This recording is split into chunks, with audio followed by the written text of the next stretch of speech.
यह मामला कुरुपमबड़ी police station द्वारा दर्ज एफआईआर और एफआईआर के आधार पर दर्ज किया गया। एफआईआर में कहा गया था कि 30 साल की लॉ स्टूडेंट जिशा का शव एर्नाकुलम के पेरुम्बवूर में पेरियार वैली नहर के पास स्थित उसके घर से बरामद की गई थी। इस केस ने तूल तब पकड़ी जब गवर्नमेंट लॉ कॉलेज के स्टूडेंट जिशा के क्लासमेट ने प्रोटेस्ट किया था। आमिर को केरल पुलिस ने गिरफ्तार किया। हालांकि इस गिरफ्तारी पर काफी लोग ने सवाल उठाए। काफी लोगों का यह मानना था कि इस हत्या में आमिर का हाथ नहीं है।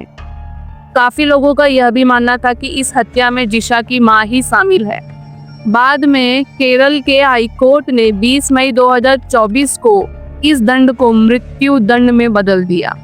इनफेमस रीपर चंद्रन मामले के बाद केरल में यह पहला केस था जिसमें आरोपी को मृत्यु दंड की सजा सुनाई गई थी। हालांकि इस केस ने कई विवादों को भी जन्म दिया और महिला सुरक्षा को लेकर कई कानूनें भी लागू की गई।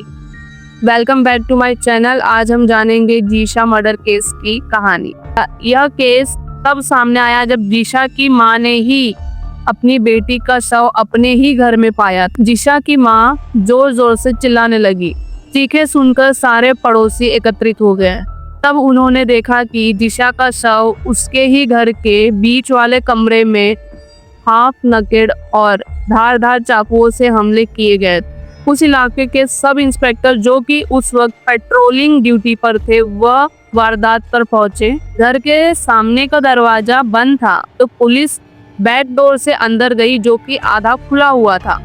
पुलिस ने यह देखा कि उस 30 साल की लॉ स्टूडेंट जिशा का शव उसके ही घर के मिडल वाले रूम में हाफ नकेड पड़ा हुआ था और उसके शरीर पर काफी घाव थे। वह घाव इतने गहरे और इतनी क्रूरता से की गई थी कि उसके सारे ऑर्गन्स बाहर आ गए। पुलिस ने घटनास्थल से सारे एविडेंस कलेक्ट किए और जिशा की बॉडी को पोस्टमार्टम के लिए भेज दिया। पोस्टमार्टम के बाद कंक्लूजन यह निकला कि जिशा की मृत्यु 28 अप्रैल को ही दोपहर 12 बजे से लेकर रात को 9 बजे के बीच में हुई होगी। पोस्टमार्टम में शरीर पर 38 घाव पाए गए। मौत का कारण गला घोटने और खून के ज्यादा बहने से हुई थी। पोस्टमार्टम डॉक्टर लीजा जॉन ने यह भी कहा कि जिशा के साथ बलात्कार भी किया गया है। जिशा की बॉडी पर काटने के भी निशान थे और वह निशान आरोपी के थे और उससे यह पाया गया कि आरोपी के दांतों के बीचों में गैप्स हैं।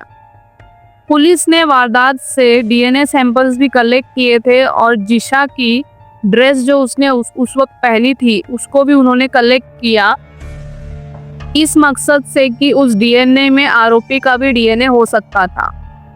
पुलिस ने इस केस की छानबीन शुरू कर दी और पुलिस को पास ही में एक फर्टिलाइजर शॉप से सीसीटीवी फुटेज बरामद हुआ जिस फुटेज में जिशा और वह आरोपी जो कि येलो शर्ट पहना हुआ था वो साफ नजर आ रहे थे। हालांकि सीसीटीवी फुटेज में फेस क्लियर नहीं था।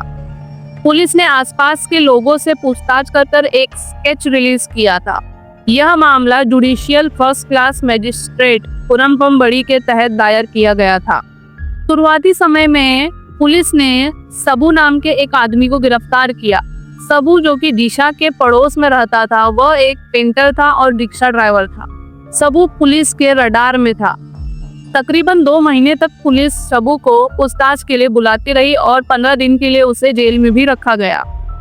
बाद में आमिर उल इस्लाम जो कि जिशा के पड़ोस में ही रहता था पुलिस ने उसे गिरफ्तार किया। आमिर को आरोपी इसलिए करार दिया गया क्योंकि उसका डीएनए वारदात पर मिले डीएनए से 100% मैच हो रहा था।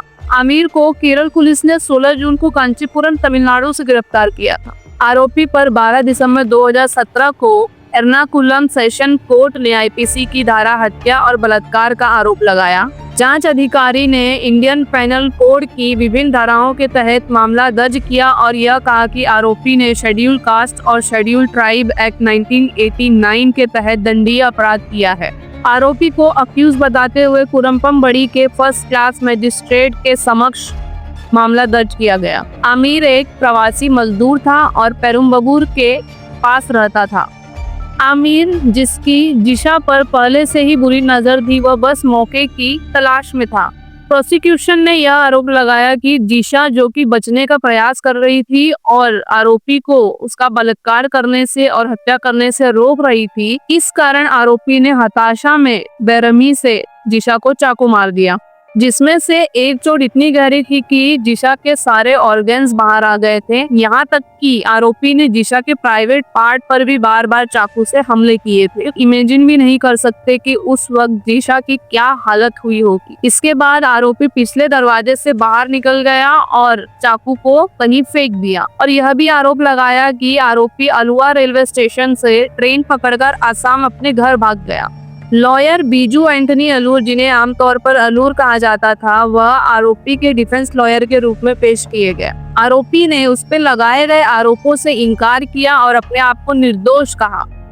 यह अपराध केरल के लेजिस्लेटिव इलेक्शन के पृष्ठभूमि पर हुआ था। That's why it's gain momentum and focus from political party. यहाँ तक कि जस्टिस फॉर जिशा हैशटैग भी चलाया गया था, जिसका इस्तेमाल राजनेताओं और बड़े बड़े फिल्म इंडस्ट्री के लोगों द्वारा भी किया गया था ताकि जिशा को इंसाफ मिले। यहाँ तक कि सरकार ने जिशा के परिवार वालों को 10 लाख की फाइनेंशियल कंसोलेशन देने की घोषणा की थी। जिशा हत्याकांड ने पूरे देश भर में काफी विवाद भी घेर लिए। गिरफ्तारी के समय आरोपी कुपोषित था और वह उस समय 22 साल का था और बहुत कमजोर था। यह आरोप लगाया गया कि आरोपी, जो कि 22 साल का था और काफी कमजोर था, वह 30 साल की जिशा को बंदी कैसे बनाकर रख सकता है और उसके साथ जबरदस्ती कैसे कर सकता है। पुलिस को नहर के पास 9 इंच की चप्पल मिली थी और यह अनुमान लगाया गया था कि वह आमिर का है, लेकिन आमिर के फुट का साइज 7 इंच का था। यहाँ तक कि यह भी आरोप लगाया गया था कि जिशा की मां राजेश्वरी, जो कि पीपी थंकाचन में काम किया करती थी, उनका थंकाचन के साथ शारीरिक संबंध था और उसी से जिशा का जन्म हुआ था। यहाँ तक कि जिशा के पड़ोसियों ने भी यह आरोप लगाया कि जिशा की मां राजेश्वरी घटना की रात को जोर जोर से यह कर रही थी कि मुझे पता था वह यह करेगा, उसने कहा था कि वह ऐसा करेगा। इसका मतलब जिशा की मां को पता था कि आरोपी कौन है और किसने उसकी बेटी की हत्या की है। लेकिन बाद में राजेश्वरी ने इस दावों से भी इनकार की। जिशा की मां राजेश्वरी, जिन्हें क्राउड फंडिंग के माध्यम से काफी राशि मिली थी, उन्हें उस राशि को जुए में भी उड़ाते हुए देखा गया था। इससे यह साबित होता है कि जिशा की मां का अपनी बेटी के साथ रिश्ता कैसा था, उनका रिलेशन कैसा था। क्या इस हत्या में जिशा की मां ही शामिल है? विवादों में यह कहा गया कि आमिर, जो कि एक मजदूर था, उसे इजी टारगेट किया गया था और आमिर के लिए अदालती सुनवाई जो हो रही थी वो काफी चुनौतीपूर्ण था। उसने यह बताया कि उसे पता ही नहीं था कि उसे गिरफ्तार क्यों किया गया है और पुलिस ने उसके खिलाफ जो भी सबूत इकट्ठा किए हैं वो सारे झूठ हैं। आरोपी को अदालत में पेश किया गया और उस पर कई धाराएं लगाई गई, जिनमें से आईपीसी धारा 449, 342, 376A, 302 और 201 और इसके अलावा भी उस पर कई सेक्शन लगाए गए और schedule caste and schedule tribe act 1989 के तहत दंडनीय मानते हुए उसे आरोपी करार दिया गया। अदालत ने 100 गवाहों और 291 मटेरियल एविडेंस को देखते हुए यह पाया कि आरोपी पर जो अन्य धाराएं लगी थी उसमें वह दोषी नहीं पाया जाता है, लेकिन धारा 449, 342, 376A और 302 के तहत अन्य अपराधों के लिए दोषी साबित किया गया और विशेष आरोपों के तहत हत्यारा करार दिया गया और उसे अन्य दंडों के साथ मौत की सजा भी सुनाई गई। हालांकि आमिर ने इन सभी आरोपों से मना किया है और उसका यह कहना है कि वह निर्दोष है। हाईकोर्ट द्वारा उसे मृत्युदंड दिया गया। उसके बाद आमिर ने यह रिक्वेस्ट किया कि उसे आसाम के जेल में शिफ्ट किया जाए, लेकिन हाईकोर्ट ने भी इसे यह कहते हुए खारिज कर दिया कि मृत्युदंड के आरोपी को शिफ्ट नहीं किया जा सकता। इसके बाद यह केस अभी सुप्रीम कोर्ट में गया है और वहां की सुनवाई अभी बाकी। हम आशा करते हैं कि जिशा को इंसाफ मिले और उसकी इस क्रूरता से हत्या करने वाले आरोपी को मृत्युदंड की ही सजा दी जाए।